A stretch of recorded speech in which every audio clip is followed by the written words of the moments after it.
Da unidade número 3. Pois é, já chegamos aqui na disciplina Educação Formal e Não Formal. E o tema de hoje é da cidade educadora, as novas tecnologias, novas formas de educação. Nesse sentido, então, para iniciarmos a nossa conversa de agora, eu convido você a pensar.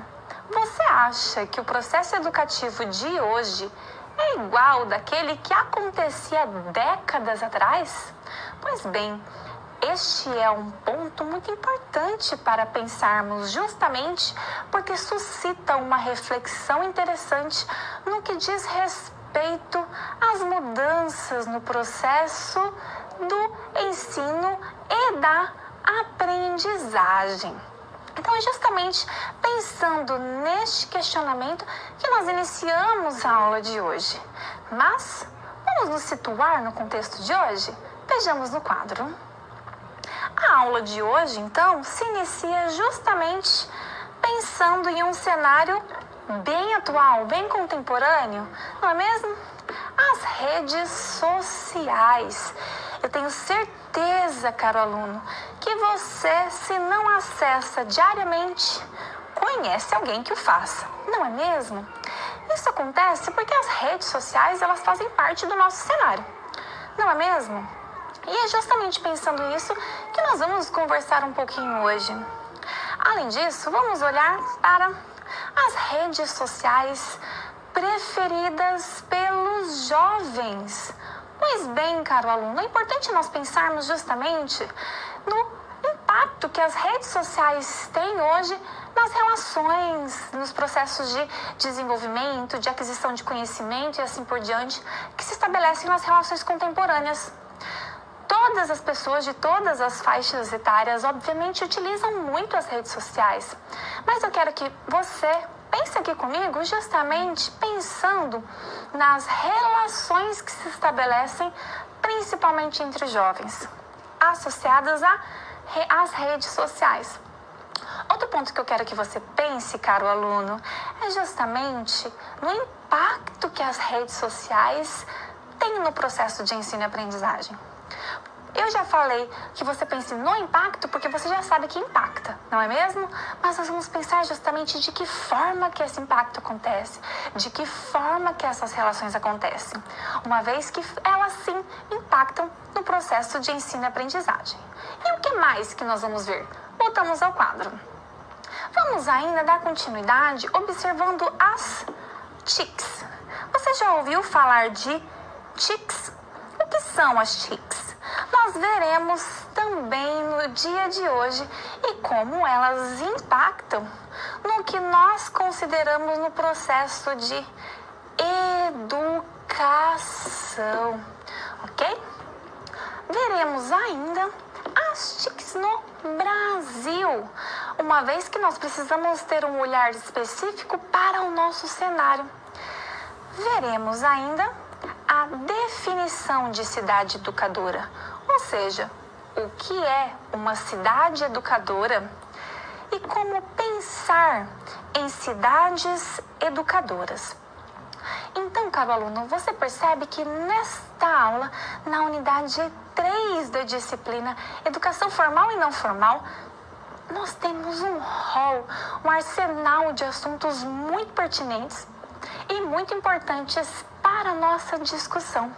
Então, neste momento, aluno, eu convido você a pegar o seu papel, pegar a sua caneta, se achegar aqui, porque nós vamos ter muito conteúdo interessante para conversar. Muito conteúdo que eu tenho certeza que vai impactar no seu pensamento de hoje, vai impactar nas suas reflexões para além de hoje, futuramente, e fará você pensar, você refletir sobre todos os seus pensamentos para trás, que já aconteceram.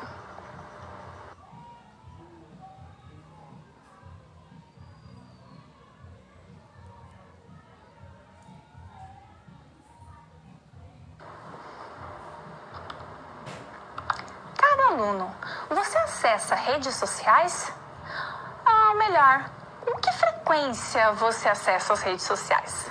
Porque eu tenho certeza que alguma uma vez na sua vida você acesse, não é mesmo?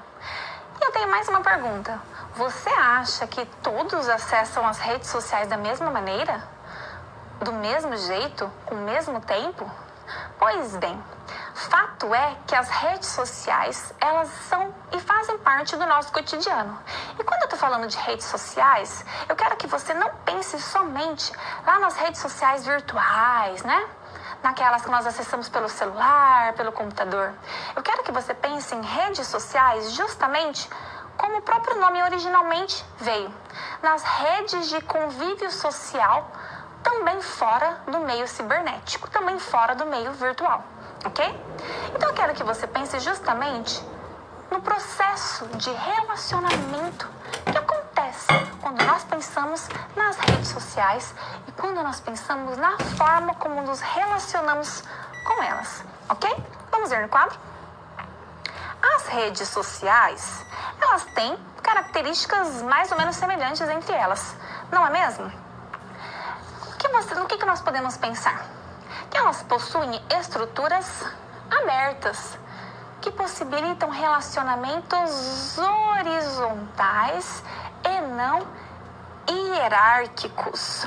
Ou seja, quando nós pensamos nas redes sociais, nós podemos pensar que é uma forma de relacionamento entre os seres, uma forma de troca entre os indivíduos, entre os seus participantes, uma vez que o homem é um ser social e ele necessariamente precisa se comunicar. Podemos pensar aqui em várias redes, né? Como, por exemplo, as redes comunitárias, as redes profissionais, as redes sociais e tantas outras. Ponto importante é que elas refletem um processo de fortalecimento da sociedade civil por meio da participação democrática e mobilização social. Isso acontece, caro aluno, justamente porque as redes sociais, elas se manifestam de várias formas. Elas não são somente virtuais, elas se relacionam também além da virtualidade. Elas se relacionam além do ambiente cibernético.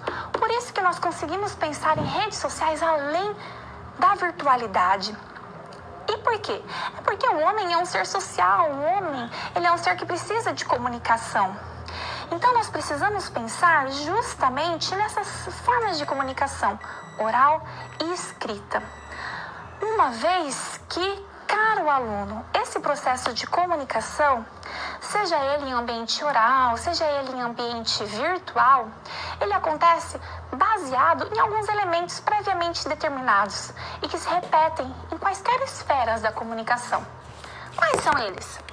Sempre nesse processo comunicativo, dentro das redes sociais, nós precisaremos considerar um emissor ou um locutor, que é quem fala.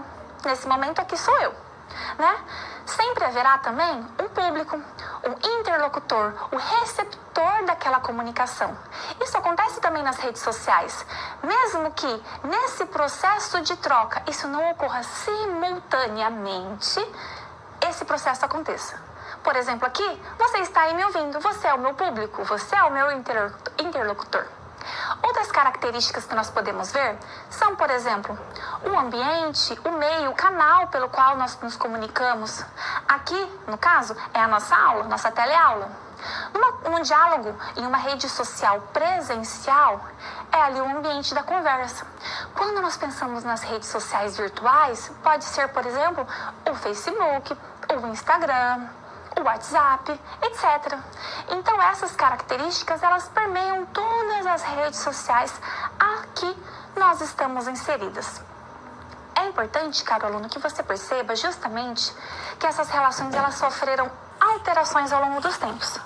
Exemplo, hoje é quase que impensável um jovem que não tenha acesso aos perfis de redes sociais. A maioria tem ou quer ter. Quando nós voltamos anteriormente, nós podemos associar justamente a redes sociais por meio, às vezes, de cartas, por meio de pombo correio, por meio de mensagens e assim por diante. Então nós podemos observar essas trocas destes cenários. E como que esse contato acontece? Vejamos no quadro.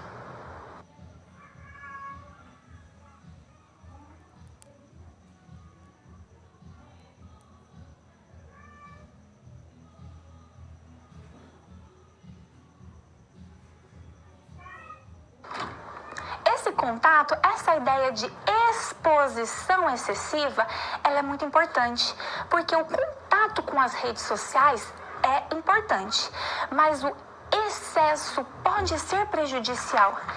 Isso é o que nós justamente observamos. Por quê? Há uma infinidade de informações, uma infinidade de exposições por meio de infinitos canais que impactam e que tem um papel importante quando nós pensamos na exposição, que se controlada, que se dentro dos parâmetros normais é importante, mas se nós pensamos em uma exposição excessiva, ela pode sim ser prejudicial, caro aluno. Este é um ponto muito importante que nós precisamos pensar.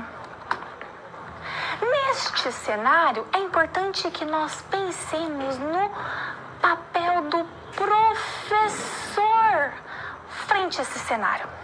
O que acontece?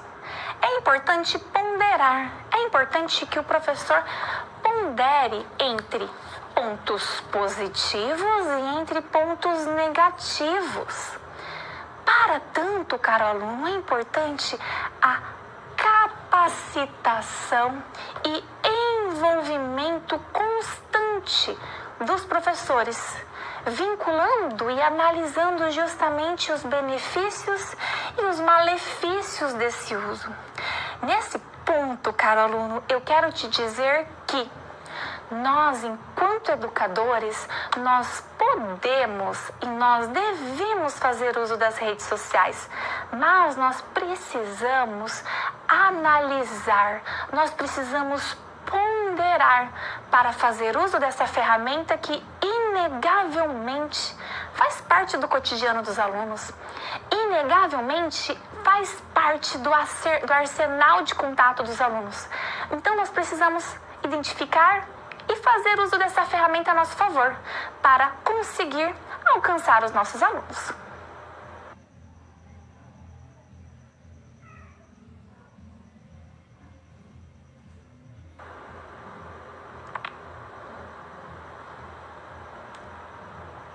Caro aluno, eu tenho certeza que você tem acesso a uma ou mais redes sociais, não é mesmo? Nesse sentido, eu te pergunto, a quais você tem? Quais você acessa frequentemente? Eu tenho certeza que começou a vir à mente várias redes sociais, né? E eu quero só te ajudar a lembrar que antigamente nós até acessávamos redes sociais virtuais diferentes, né? Talvez você se lembre do Orkut. Ou ainda, vamos voltar aí e lembrar um pouquinho mais atrás do MSN, quando a janelinha subia. Ou ainda, você pode pensar e lembrar do MySpace. Calma, talvez você seja muito jovem para lembrar de todas essas, mas hoje provavelmente você tem contato com algumas, não é mesmo? E quais você acessa? Por exemplo, o YouTube, que é uma plataforma que disponibiliza vários vídeos para nosso acesso.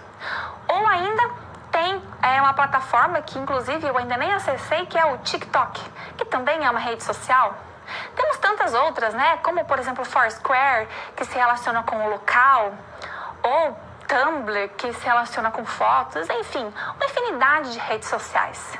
Mas, neste momento, vamos aqui conversar sobre algumas, né, mais importantes e de que forma que nós podemos fazer uso dessas redes sociais a nosso favor no processo educativo. Qual será a mais utilizada hoje em dia? Uma que passa aí pelo cenário jovem? Vamos ver? Vejamos no quadro. A primeira que eu quero conversar com você é justamente o Instagram. E, caro aluno, eu tenho certeza que se você não acessa, você pode, eventualmente, ter tido contato, ter ouvido falar. Hoje, né, dados da da própria página do Instagram é que ela se tornou a rede favorita dos brasileiros. Não é mesmo? Então, o acesso a ela é muito amplo e ela tem uma infinidade de arsenais, de processos comunicativos. Inclusive, quando nós pensamos no Instagram, normalmente é o nosso maior rival quando nós estamos tentando dar uma aula e o nosso aluno está pensando em outra coisa. Não é mesmo? Quando vocês estiverem inseridos ali nesse contexto, vocês vão sentir isso. E é muito importante nós pensarmos também justamente nessa ferramenta como um recurso para nosso processo de ensino e aprendizagem.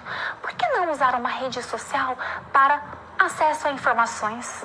Acesso, por exemplo, a um projeto de educação não formal, a um projeto, a uma ONG, a um espaço e assim por diante. Lá nós podemos conhecer infinitos projetos que acontecem de maneira muito significativa no contexto social.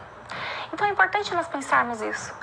Praticamente, ou a maioria dos projetos, das redes sociais, dos projetos comunitários, dos projetos de intervenção das ONGs, dos museus, tem uma página nessa rede social. E se nós queremos garantir que o nosso aluno tenha acesso a esses materiais, a essas informações, por que não fazer uso e trazer o Instagram para o nosso lado? Trazer o Instagram justamente como uma ferramenta do nosso processo de ensino e aprendizagem. Não é mesmo? Mas nós não paramos aí. Além do Instagram, temos também o Facebook. E como é que ele funciona? Vamos verificar?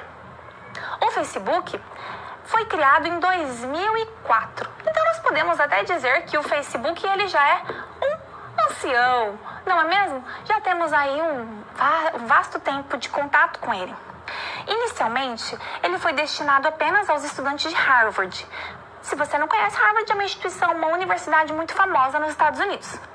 Só que se expandiu. Deu tão certo que hoje o mundo inteiro tem acesso a essa rede social. Ela se caracteriza por atender e alcançar diferentes faixas etárias ao redor de todo o mundo.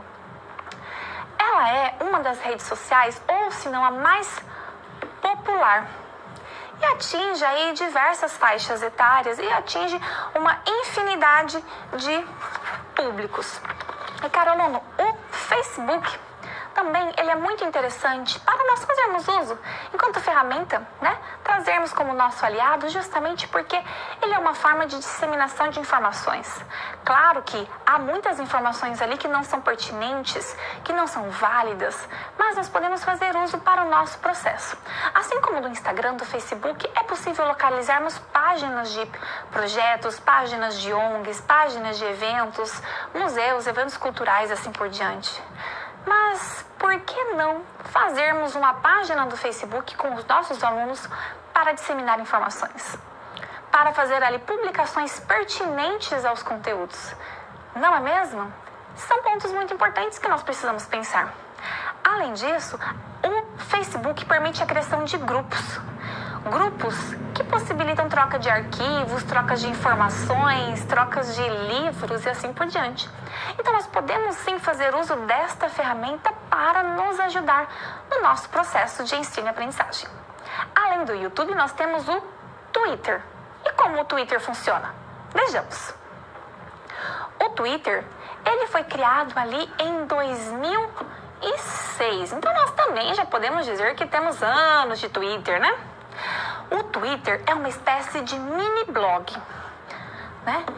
Que permite aos usuários postarem textos, links de imagens, vídeos e outros elementos, sendo que tem até 140 caracteres, os quais serão vistos por todos os seus seguidores.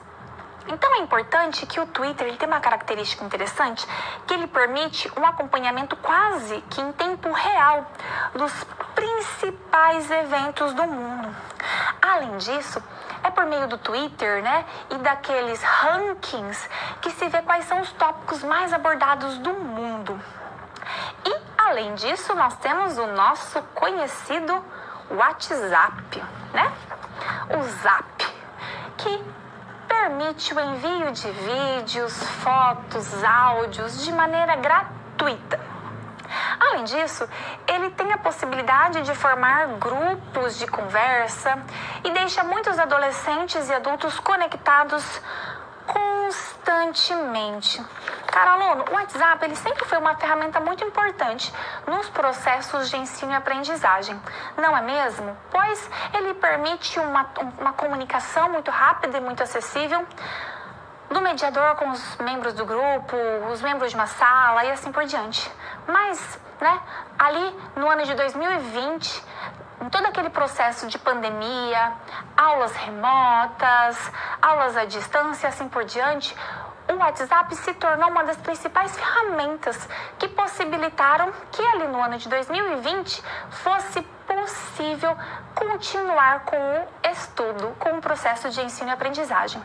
Quero que você perceba, então, que todas essas ferramentas, elas não são nossas rivais, mas devem ser nossas aliadas no processo de ensino e aprendizagem.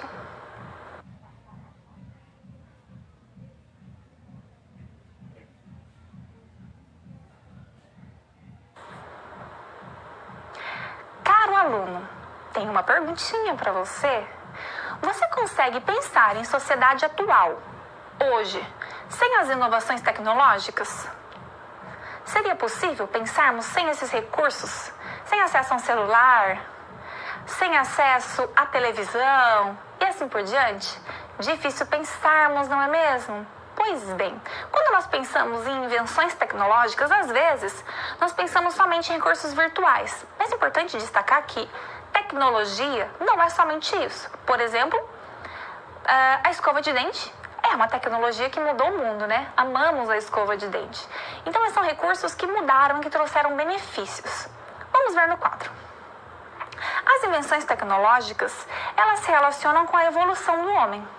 E nós podemos relacionar justamente com as tecnologias de cada época. Ou seja, a cada tempo, a cada passo que nós damos, nós conseguimos observar diferentes invenções tecnológicas. Nesse sentido, vamos lá para a década de 1980, quando surgiu o programa Telecurso Segundo Grau, que foi ali naquela década uma explosão, uma inovação que garantiu, que proporcionou o acesso a informações por milhares e milhares de pessoas. Depois, nós podemos dar um salto significativo e chegamos em 2017 com a explosão dos cursos de EAD, Educação à Distância, que utiliza ali as videoaulas alocadas em plataformas digitais, no AVA, que permite que sejam assistidas a qualquer hora, além de outros recursos como chats, sites de orientação e assim por diante, caro aluno. Então você percebe o grande salto, a importância que nós temos no processo de educação. Desde que nós começamos com a educação à distância, lá no telecurso, até hoje que nós vemos esse recurso incrível. Aqui, por exemplo, nós temos um estúdio altamente tecnológico, altamente preparado para garantir que você tenha a melhor aula. Mas nós podemos destacar ainda, pensando no cenário do ano de 2020, com a explosão das aulas ao vivo, das aulas EAD, das aulas por meio de outros aparatos tecnológicos, ou ainda pensando desde a educação básica, o envio de vídeos para cumprir com as aulas da educação básica ou ainda da educação infantil. Então, todas essas alternações, todas essas mudanças garantem justamente o avanço dos processos de ensino e aprendizagem. Então, eu tenho certeza que se você não reconhecia essas mudanças, agora você vai reconhecer, uma vez que elas garantem que o processo de ensino e aprendizagem alcance e extrapole cada vez mais as barreiras impostas pela sociedade, ou impostas ainda pelas adversidades da vida, não é mesmo? Mas voltando para as invenções tecnológicas, nós precisamos pensar de que forma que elas se situam. Vejamos. Essas invenções tecnológicas, elas impactam justamente por alcançar todas as esferas, não é mesmo? Podemos pensar aqui que essas invenções tecnológicas, elas alteram comportamentos e linguagens, redefinem as formas de pensar, agir e de transformar o mundo. ainda, elas tratam a informação e o conhecimento e auxiliam na comunicação. Eu te falei da escova de dente, mas nós podemos pensar em outras invenções tecnológicas que colaboram, principalmente aqui com o nosso processo de ensino e aprendizagem. O seu lápis, o seu caderno, a sua caneta, esta lousa, giz, livro didático, entre tantos outros elementos tecnológicos que colaboram com o processo de ensino e aprendizagem. Então, caro aluno, nós precisamos pensar em todos esses elementos que garantem que nós possamos alcançar o aprendizado e que tanto colaboram com este momento, não é mesmo? Neste sentido, eu destaco aqui a Unesco, né? Quando nós pensamos na Unesco, ela traz uma definição, uma reflexão muito importante em relação às TICs. A Unesco, bem como outros órgãos internacionais, acreditam que as TICs podem contribuir com o acesso universal à educação, ou seja, podem colaborar que os indivíduos, entre tantos lugares do mundo, possam ter acesso ao processo educativo. Também a qualidade de ensino e aprendizagem, a capacitação de professores, a melhoria na gestão educacional, fornecer políticas e ferramentas adequadas ao ambiente educativo. Então, caro aluno, você percebe que todas essas invenções tecnológicas, elas impactam diretamente no processo de ensino e aprendizagem. Então, as TICs, elas vêm para colaborar com a equidade da educação, o acesso universal no ensino, o desenvolvimento profissional, melhorar então em questões de gestão e assim por diante. Podemos ver ainda que as TICs, elas colaboram justamente para garantir, para ampliar o processo e o acesso às plataformas de ensino. Uma vez que, caro aluno, nós sabemos que todas essas invenções tecnológicas, elas têm como objetivo ampliar, ser mais abrangentes, pensando ainda em diferentes setores, pensando ainda em diferentes alcances. Então, caro aluno, quando nós pensamos em todas as invenções tecnológicas, quando nós pensamos em todo esse arsenal tecnológico, né? Que hoje pode ser novidade, amanhã pode não ser mais. E também aquilo que um dia foi novidade, hoje não é mais. Mas todos esses elementos, desde um lápis até um data show, até uma aula ao vivo, síncrona, aqui, eu aqui, você aqui, nós temos a nossa aula juntinhos. Todos esses elementos, eles vêm para somar, eles vêm para colaborar com o processo de ensino e aprendizagem.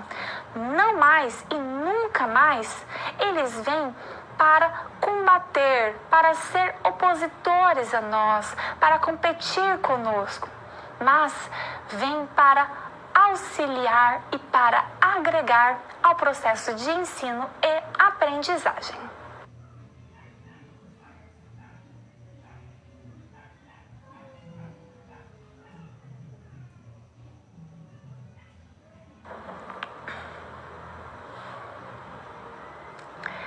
Caro aluno, você está preparado para conhecer a situação problema 1?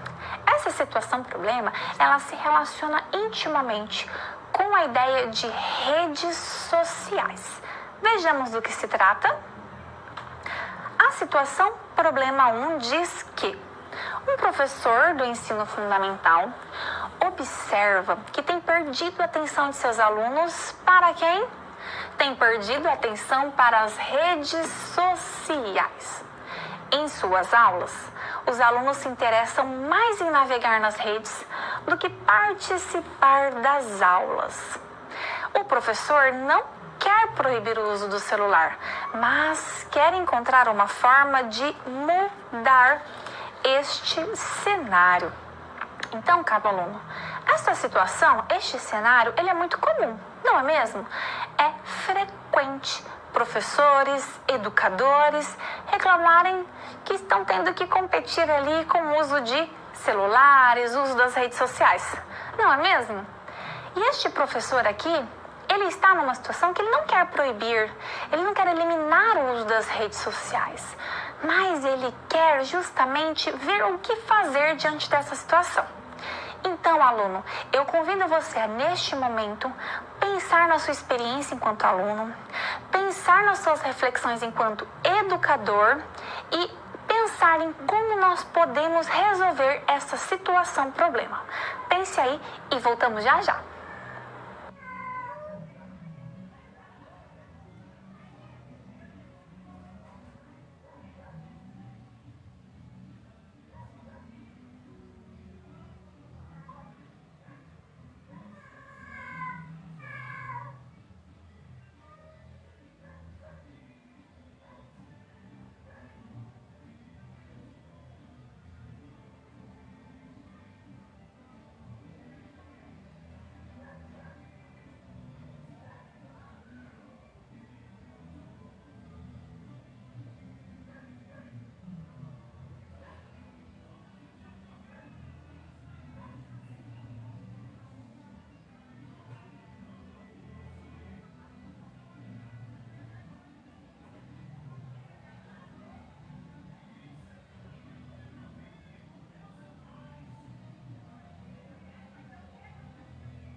E aí, aluno, deu tempo de pensar um pouquinho nessa situação problema? Quero compartilhar com você uma das participações que nós recebemos muito pertinente, que diz que o professor deve utilizar as redes sociais como uma ferramenta para tornar a sua aula mais atrativa. Parabéns, Apolo, que enviou essa resposta, pois é justamente isso que nós precisamos fazer. Utilizar as redes sociais a nosso favor. E o que mais? Vamos ver no quadro? O que nós precisamos? É inegável que as redes sociais são presentes no dia a dia dos alunos. O professor, então, deve fazer das redes sociais a sua aliada, assim como a contribuição que nós recebemos. Então, é importante e é possível associá-las aos conteúdos a serem trabalhados. Ou seja, nós podemos e nós devemos fazer com que as redes sociais sejam uma ferramenta aliada da nossa prática.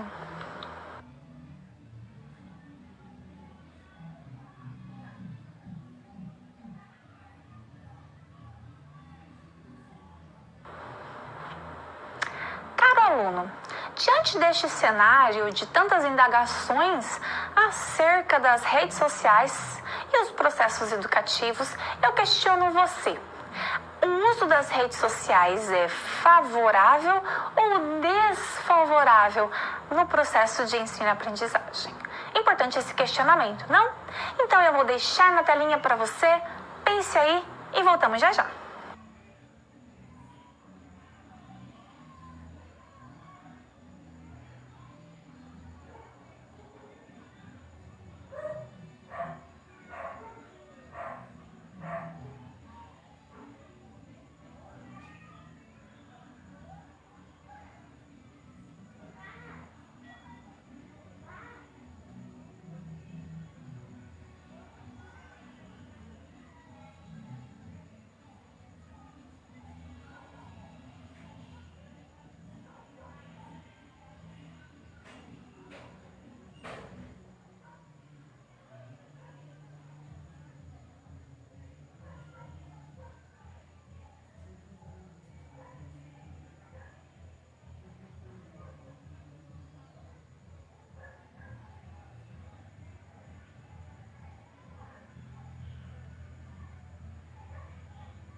E aí, caro aluno, dá tempo de pensar um pouquinho? Pois bem, quando nós pensamos no uso das redes sociais no cenário de ensino e aprendizagem dentro da escola, nós precisamos pensar em vários pontos, não é mesmo? Um ponto importante que eu quero destacar é justamente uma das participações, uma das interações que nós recebemos aqui, que é justamente que o professor, paralelo ao uso dessas ferramentas, ele se torna ali um mediador do processo de ensino-aprendizagem, podendo mediar e colaborar com esse processo, e não mais tendo aquele papel ali de transmissor dos conhecimentos. Outra contribuição que nós tivemos e que eu faço questão de pontuar para vocês, que é muito importante, é justamente a renovação do cenário educacional a partir da pandemia do Covid-19, que reformulou e reestruturou tudo que nós entendíamos por processos de ensino e aprendizagem, não é mesmo? No ano de 2020, os professores eles precisaram rever todas as verdades que eles tinham sobre ensino em sala de aula e precisaram fazer uso de uma sala virtual, de ambientes virtuais, de recursos tecnológicos, de redes sociais e assim por diante, demonstrando e reforçando a importância que as redes sociais, demonstrando o uso da internet para o processo de ensino e aprendizagem. Então, quando nós pensamos se as redes são favoráveis ou desfavoráveis, é importante nós pensarmos de que forma que elas serão utilizadas. Pensando que se bem utilizadas, pensando que se bem organizadas, é possível sim conseguir organizar de maneira muito eficiente e fazer uso delas como aliadas.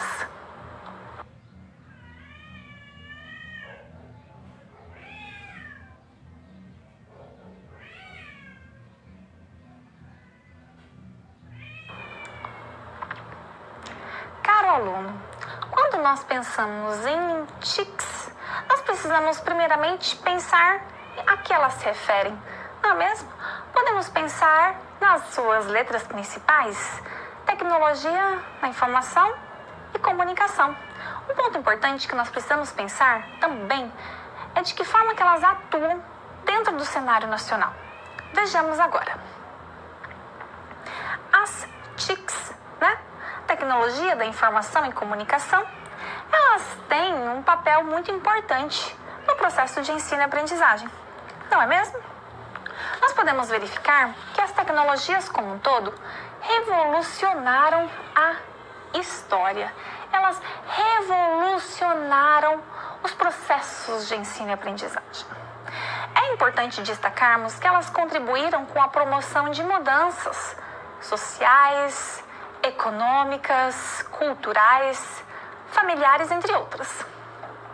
Além disso, nós precisamos olhar especificamente para as TICs no Brasil, uma vez que o Brasil ainda precisa melhorar muito como os professores utilizam as TICs, pois ainda falta um desenvolvimento nas habilidades como usar esses recursos.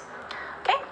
Então é importante nós pensarmos que os meios de comunicação romperam, eles ultrapassaram fronteiras culturais, idiomas, religiões, regimes políticos, diversidades e desigualdades socioculturais. Então nós precisamos pensar a forma como o sistema educacional incorpora essas TICs. Se vai promover a inclusão ou a exclusão digital. Importante destacarmos, caro aluno, que o uso das TICs, o uso dessas tecnologias precisam necessariamente ser adequadas ao cenário em que se insere. Por isso que é importante que o professor tenha treinamento e aprenda como utilizar as TICs, aprenda como fazer uso dessas ferramentas a fim de garantir a inserção delas para a prática pedagógica, uma vez que ainda a formação está muito aquém. Hoje que nós estamos mais discutindo sobre os recursos tecnológicos, nas formações anteriores pouco se falava, quando nem se falava, não é mesmo? Mas hoje nós precisamos entender como é que acontece esse uso. Vejamos no quadro. Então é importante nós pensarmos justamente que esses elementos eles devem ser adaptados para os fins educativos. Por quê? Porque nem todos têm acesso. Principalmente quando nós pensamos no Brasil, nem todos têm acesso a essas TICs. Infelizmente, nós ainda temos um percentual significativo de pessoas que não têm acesso a celular, não tem computador em casa, precisa utilizar as redes em outros ambientes e assim por diante. Tudo isso significa, caro aluno, que esse uso ele precisa ser feito de forma adaptada para que ele não seja excludente, ok? Por quê? Porque ainda existe esse caráter excludente no uso das TICs, quando ela não se encontra disponível ou acessível em muitas regiões. Então, quem não tem acesso, como fica? É importante nós pensarmos justamente, porque quando nós pensamos em Brasil, nós precisamos pensar que quem não tem acesso ainda representa um percentual significativo. E como nós vamos lidar com quem não tem acesso? Como nós vamos alcançar esse indivíduo que não tem acesso? Nós precisamos pensar em diferentes formas, como, por exemplo, a ressignificação desse processo. Uma vez que as TICs, elas têm responsabilidade de ressignificar o processo de comunicação. Quando nós pensamos no processo de hoje, quando nós pensamos na globalização, que é justamente essa interconexão entre todos os países, todos os cantos do mundo, essa globalização foi impactada e é alicerçada justamente na ideia dessa tecnologia, dessa comunicação por meio virtual, por meio tecnológico, por meio digital e assim por diante, que impacta e muda. Você talvez Se você nunca fez isso, você conhece alguém que tenha feito. Alguém que tem um parente fora, um parente do exterior e que tem contato com ele dessas redes sociais. Talvez. Ou ainda, hoje, por meio de plataformas como o próprio YouTube, nós assistimos um vídeo de uma pessoa que mora do outro lado do mundo e que gravou, e que nós podemos conhecer um pouquinho da realidade de lá, podemos conhecer um pouquinho de como as pessoas de lá vivem, como a cultura de lá se insere. Não é mesmo?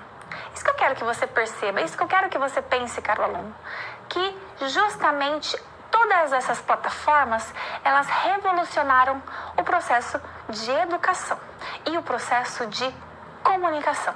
E como isso acontece? Vamos ver no quadro? Então, esses processos renovados, ressignificados, acontecem porque as TICs, por meio de ferramentas, se transformaram em elemento significativo diante do processo de integração, comunicação e socialização entre as pessoas.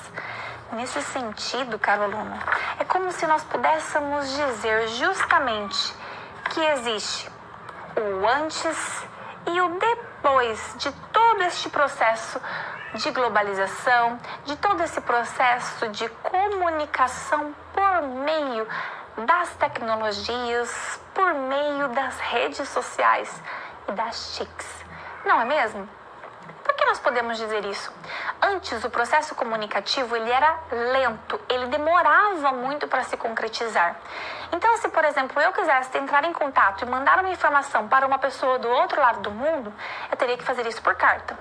Isso levaria meses, levaria muito tempo para que aquela pessoa daquele outro lado tivesse acesso a uma informação.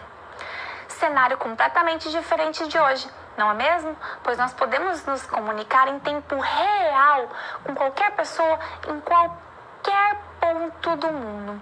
Isso acontece justamente porque as tecnologias da informação mudaram o cenário. E elas vêm de forma a valorizar, a facilitar as trocas.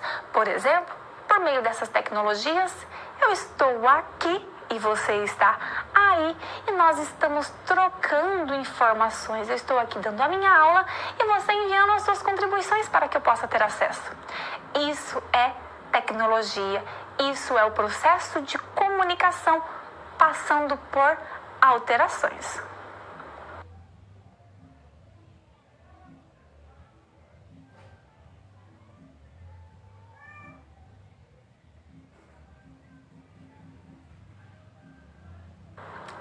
Aluno, você já ouviu falar sobre cidade educadora?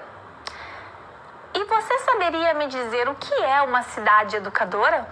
A que se refere a ideia de cidade educadora? Pois bem, nós podemos perceber que a ideia de cidade educadora, primeiramente ela se alicerça em uma ideia de lugar, de espaço. E essas ideias de lugar e espaço, normalmente elas suscitam algumas dúvidas, algumas ideias que se confundem. Por isso, vamos iniciar vendo justamente essa definição: lugar e espaço. Vejamos no quadro. Quando nós pensamos em lugar e espaço, por vezes pode ser que aconteça uma pequena confusão. Nós podemos confundi-los, não é mesmo? Mas vamos ver aqui.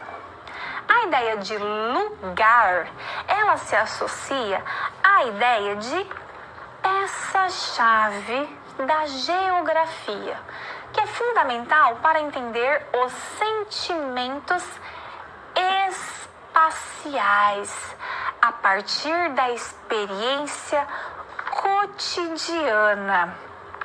Aí quando nós chegamos na ideia de espaço, nós precisamos pensar que essa ideia se relaciona na dinâmica pela relação entre os elementos do meio físico, naturais e aqueles construídos pelo homem, que são os antropizados. Então, essas noções que podem se confundir, nós precisamos pensar que elas se relacionam, se respaldam na ideia de socialização, que justamente transforma essa percepção de espaço, uma vez que nós precisamos pensar justamente nessa ideia de espaço real e na ideia de espaço virtual, concepções que por vezes se confundem e se esbarram, ok? Dito isso, vamos então verificar o que é a cidade educadora. Qual é o conceito de cidade educadora? Vejamos então.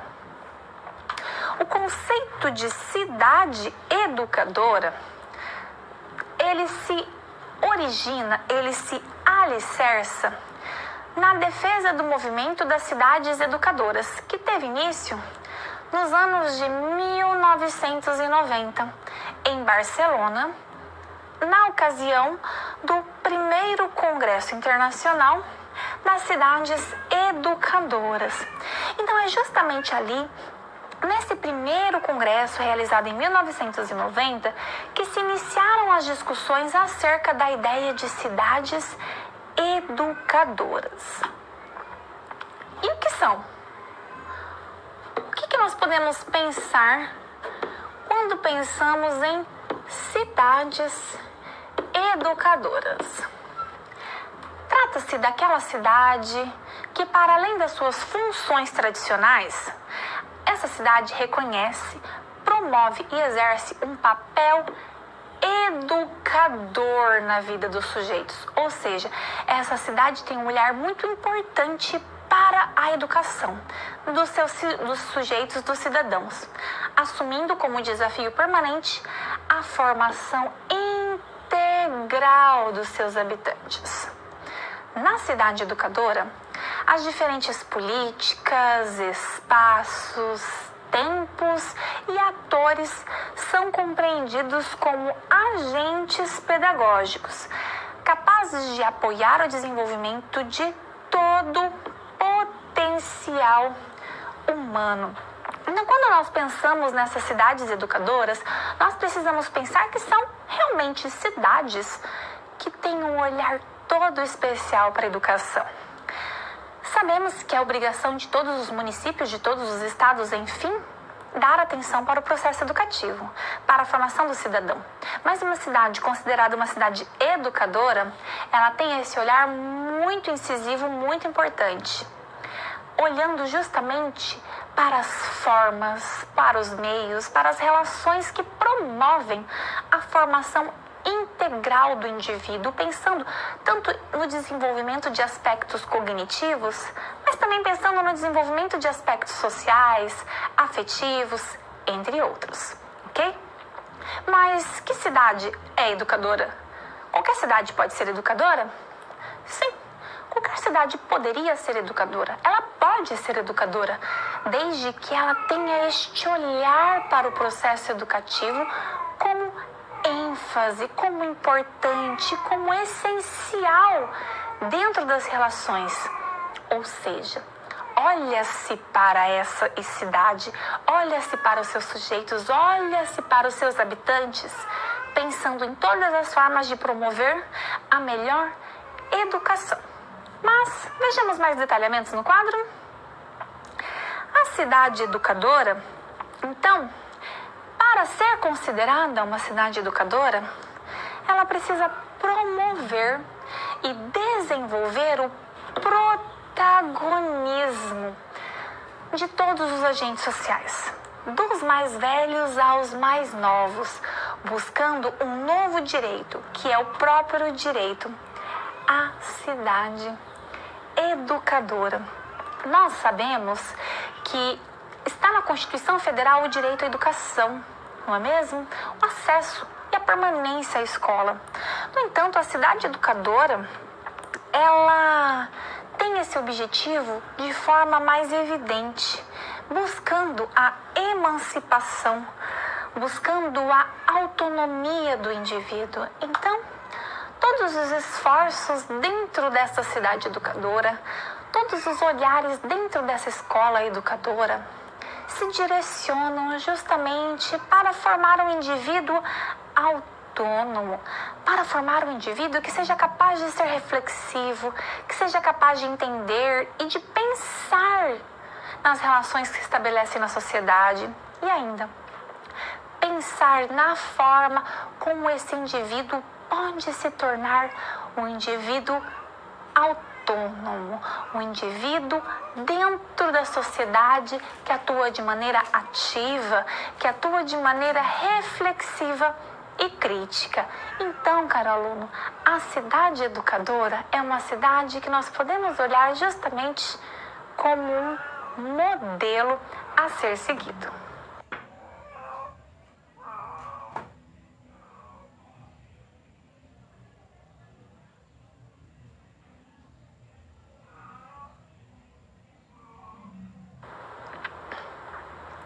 Quando nós pensamos nas cidades educadoras, nós precisamos pensar qual é o papel dessas cidades educadoras, né? De que forma que elas atuam, de que forma que elas se organizam, ou melhor, temos cidades educadoras no Brasil? Será que nós temos? Provavelmente você tem essa dúvida, mas nós vamos ver juntos. Importante, antes de mais nada, pensarmos no papel, na definição do papel de uma cidade educadora. Vejamos no quadro.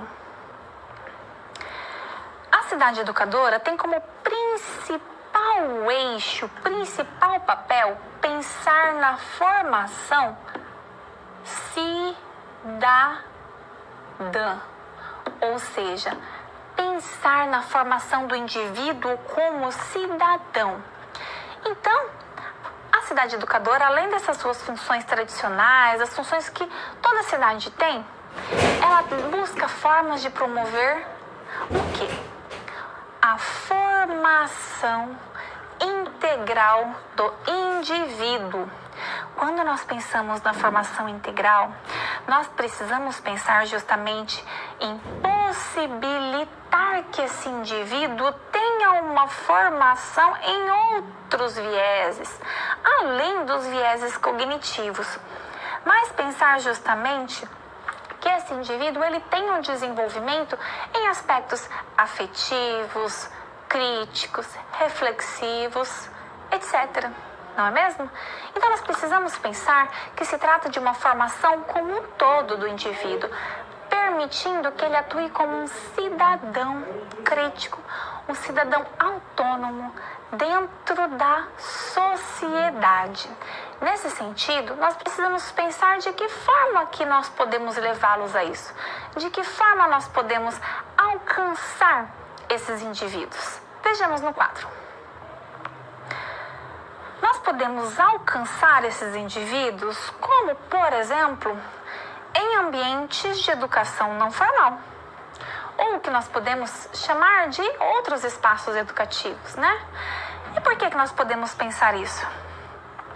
Nós podemos pensar justamente porque é importante que a sociedade como um todo, ou seja, todos nós temos responsabilidade de nos mobilizarmos e nos articularmos com agentes privados, públicos e comunitários a fim de alcançar esse processo educativo, a fim de alcançar a formação do nosso indivíduo, a fim de quê? Para integrar e transformar os espaços vazios em espaços educativos. Então, nós não podemos aceitar um espaço vazio. Não somente espaço físico, mas um espaço na ideia de lugar.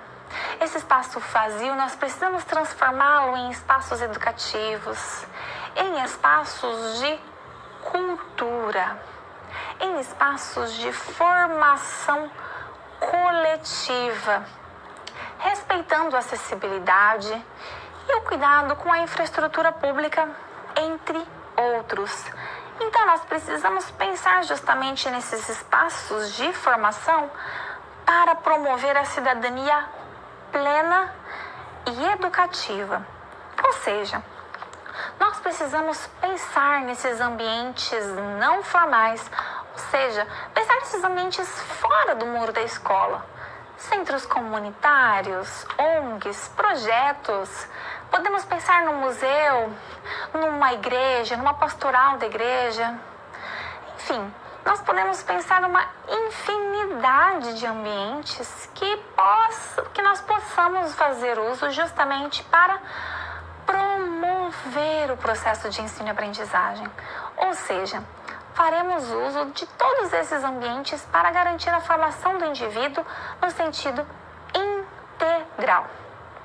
Além dos ambientes fora da escola, além dos ambientes para além dos muros da escola, nós precisamos, claro, pensar dentro da escola. De que forma que isso acontece? Vamos ver no quadro? E a escola, caro aluno? Como é que nós podemos pensar? Nós podemos destacar, primeiramente, que na escola é esse ambiente formal, não é mesmo? Podemos então sugerir justamente na escola a criação de um planejamento educativo e cultural, de maneira a favorecer ao professor a capacitação e instrumentos capazes de garantir educação de qualidade para todos. Então nós vemos ali a escola como um espaço de formação, tanto do aluno como um espaço de formação para o professor. Uma coisa que eu quero destacar para você, caro aluno, é que no Brasil nós temos ali 16 cidades que são consideradas cidades educadoras. E por que elas são consideradas cidades educadoras? Porque elas utilizam tanto a escola como ambientes não formais para promover e para alcançar o cidadão. Você tem ideia de quais cidades possam ser? Eu vou citar apenas algumas, ok? São Paulo, Santo André, Belo Horizonte, Sorocaba, São Carlos, entre outras. Mais importante que eu quero que você pense, caro aluno, é justamente o que essas escolas, o que essas cidades têm em comum. Essas cidades têm em comum que elas alicerçam, elas recrutam todos os cenários que elas têm, seja o ambiente escolar, seja ambientes fora da escola, a fim de promover ensino e aprendizagem que garantem o alcance do indivíduo, garantem o alcance do cidadão, a fim de quê, caro aluno? A fim de promover a sua formação integral. Então, uma cidade educadora se difere das outras, que ainda não são cidades educadoras, mas que podem ser, justamente porque elas têm um olhar incisivo, um olhar importante para todo o processo educativo, pensando em todas as vertentes que podem alcançar aquele indivíduo, aquele cidadão, levando então a formação dos seus habitantes, levando então a formação dos seus sujeitos de maneira integral.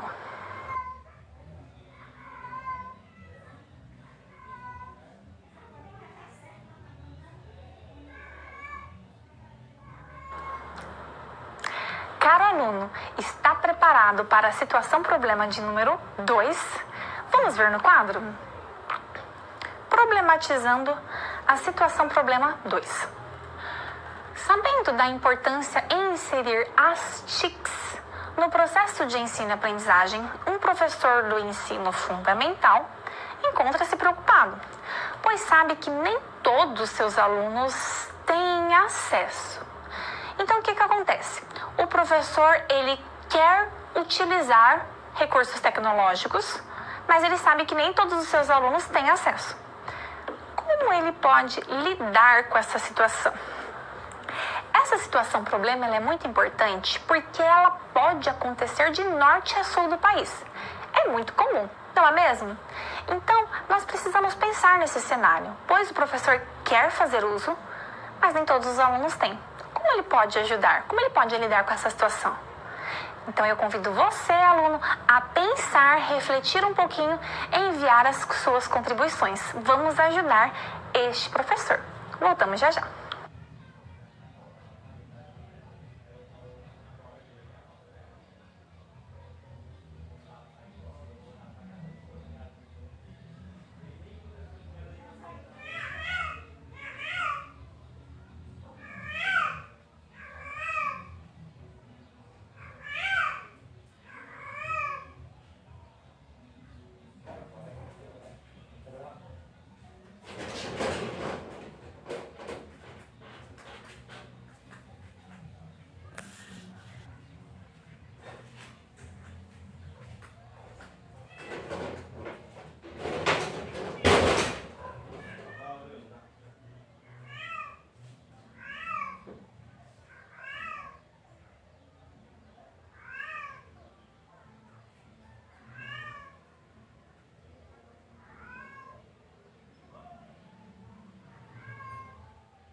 E aí, caro aluno, deu tempo de pensar um pouquinho?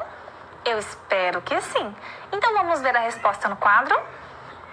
Resolução da situação problema 2. Os diferentes serviços, bem como o acesso às TICs, ainda não são acessíveis a toda a população. Sabemos que há um percentual significativo de pessoas que não têm acesso.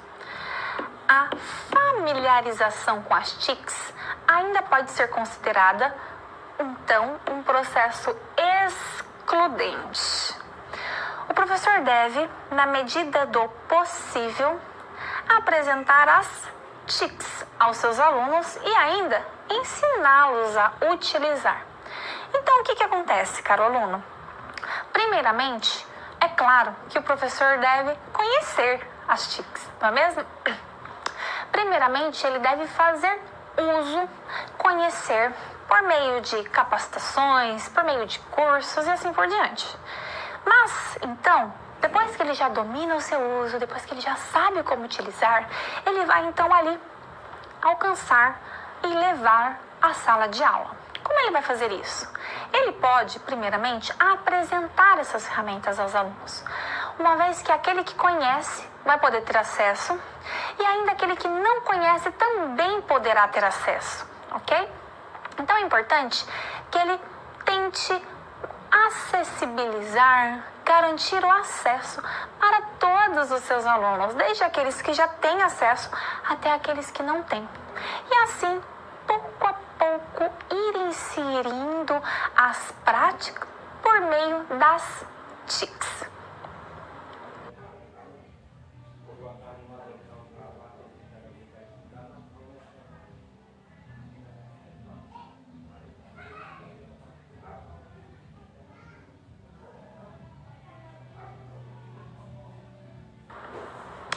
Caro aluno, agora eu trago para você um questionamento polêmico, ok?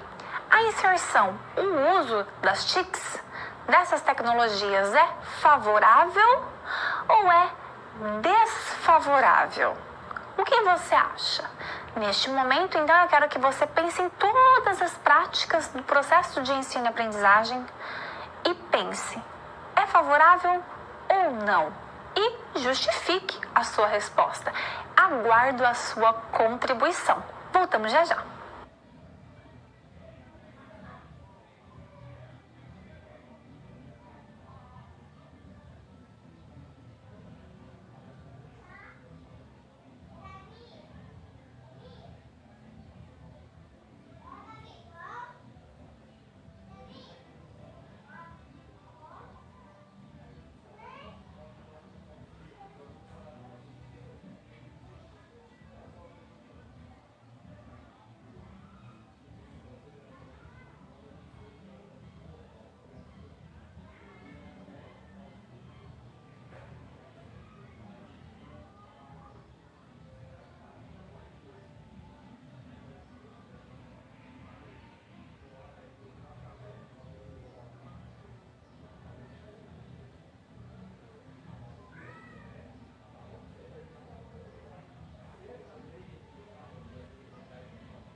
aí, aluno, deu tempo de pensar sobre esse questionamento? Como eu disse, bastante polêmico, né? Mas para iniciarmos essa reflexão, eu trago uma das participações enviadas pelos polos, dizendo que a participação, a inserção é favorável? Sim, desde que mediada pelo professor. Essa participação é muito interessante justamente por reconhecer a importância do uso dessas ferramentas tecnológicas no processo de educação, mas também por reforçar a importância de o professor estar ali paralelamente durante o processo, atuando como mediador do processo educativo, atuando como mediador no acesso às informações. Então, nós, enquanto educadores, nós podemos e sim, nós devemos fazer uso e inserir essas ferramentas tecnológicas no nosso processo de ensino-aprendizagem. Nós podemos inserir as ferramentas tecnológicas dentro da nossa sala de aula.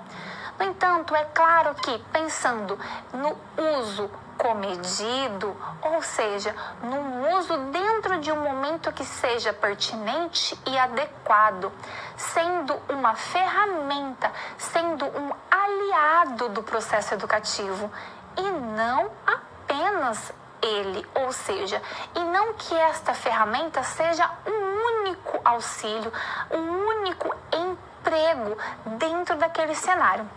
Então, o uso é importante, sim, é favorável, sim, desde que seja bem pensado, bem planejado e esteja coerente com os objetivos estabelecidos para aquele momento. Então, na nossa aula de hoje, nós vimos vários tópicos importantes, não é mesmo, caro aluno? Nós iniciamos a nossa conversa pensando nas redes sociais.